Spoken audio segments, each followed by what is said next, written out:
Nasa 18 milyong graduates ng high school ang hindi functionally literate ayon sa Philippine Statistics Authority.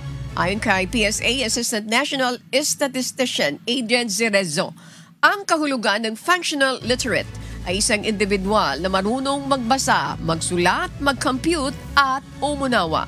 Para sa Alliance of Concerned Teachers o ACTS, ito ay malinaw na salamin ng matagal ng krisis sa edukasyon sa bansa.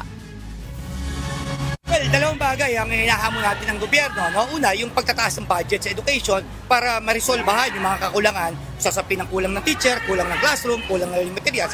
Pangalawa, yung curriculum. Pinakamahalaga ito, no?